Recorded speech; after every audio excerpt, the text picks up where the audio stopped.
साथियों, हमारे भारतीय इतिहास में ऐसे सैकड़ों दलित नायक हुए जो भारत के आज़ादी के लिए अपना सब कुछ बलिदान दे दी। परंतु दुर्भाग्य कहें या इतिहासकारों की चाटुकारिता कहें कि उनके दलित इतिहास को आज भी हमारे पाठ्यक्रमों में शामिल नहीं किया गया है और हमारे उन सभी दलित शहीद वीर सपूतों को एक गुमनामी की सूची में डाल दिया गया है।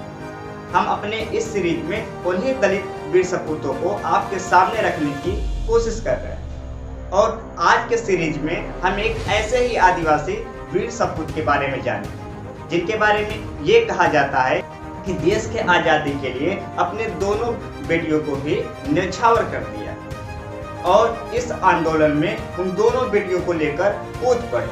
अंततः पूरा परिवार आंदोलन इस आंदोलन की भेंट चढ़ गई अपने देश की आज़ादी की। तो साथियों, आइए चलते हैं और जानते हैं उसी वीर सपूत, उसी आदिवासी वीर सपूत की शौर्य गाथा। तो साथियों, आज हम बात करने जा रहे हैं एक महान वीर आदिवासी सपूत वीर बुद्धू भगत सिंह के बारे में। साथियों, इनका जन्म 17 फरवरी 1792 ईस्वी को रांची के सिलागामी में हुआ था।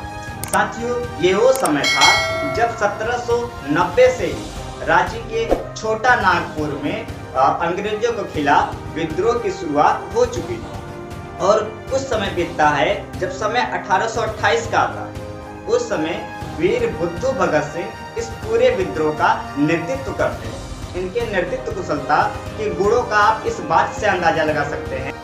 उस समय वर्तमान में छोटा नागपुर के आयुक्त ने इनकी खूब प्रशंसा की और ये तक कहा कि उनके आसपास के जो आदिवासी इलाके आज तक भी अंग्रेजों से अछूता रहे। उसके प्रमुख के कारण बुद्धू भगत सिंह ही रहे।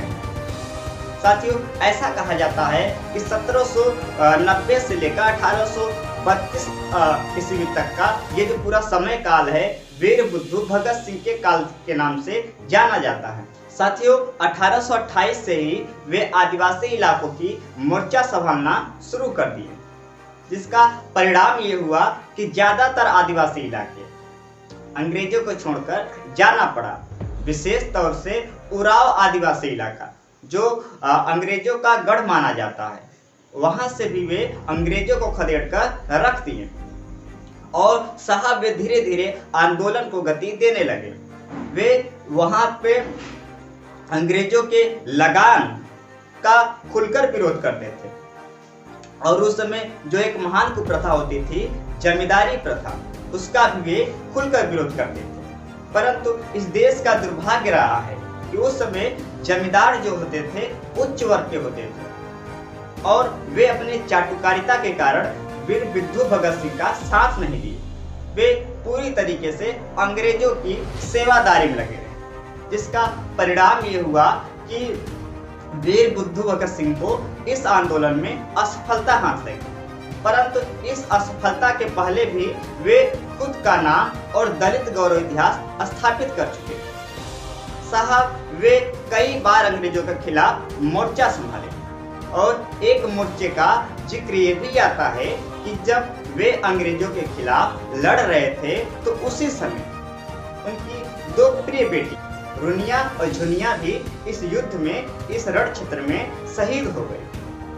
साहब, एक दो दूसरी रोचक घटना सामने आती है कि जब अंग्रेजों द्वारा पूरे सिलागांव एरिया को घेर लिया गया था तो उस समय जो उनके 300 समर्थक थे, उनके जो अनुयायी थे, जो उनके आदिवासी भाई, पूरा गोल घेरा बनाकर बुद्धू भगत सिंह जी का प्रोटेक्शन किया, जिसका परिणाम ये हुआ कि अंग्रेजों ने उन पर गोलियां चलाई। परंतु वो 300 आदिवासी साथियों ने उनके ऊपर उनका एक बाल भी बाका नहीं करने दिया। इन सभी से त्रस्त होकर अंग्रेज पूरी तरीके से हताश हो चुके थे और अंततः उन्होंने अपने कैप्टन इम्पे को ये आदेश दिया कि वीर बुद्धू भगत सिंह जी को जिंदा या मुर्दा किसी भी हालत में उनको मार दिया जाए। साथियों, ऐसा कहा जाता है कि वो समय था 29 फरवरी 1832 को, जब इम्पे ने पूरे आदिवासी इलाकों को घेर लिया और वीर बुद्धू भगत सिंह को पकड़कर उन पे ताबड़तोड़ गोलियां चलाना शुरू कर दिया और इसी युद्ध क्षेत्र में इसी दौरान उनकी मौत हो गई और वे वीर गति को प्राप्त हो गए। साहब, आज भी इस इलाके के आसपास वीर बुद्धू भगत सिंह के गीत गाए जाते हैं, उनके वीर गाथा, उनका शौर्य इतिहास गाया जाता है। परंतु इस देश का दुर्भाग्य ये है कि आज भी ऐसे हम वीर आदिवासी सपूतों का नाम तक नहीं जानते। तो साथियों, यदि आप चाहते हैं ऐसे अपने तमाम दलित नायकों का इतिहास घर घर तक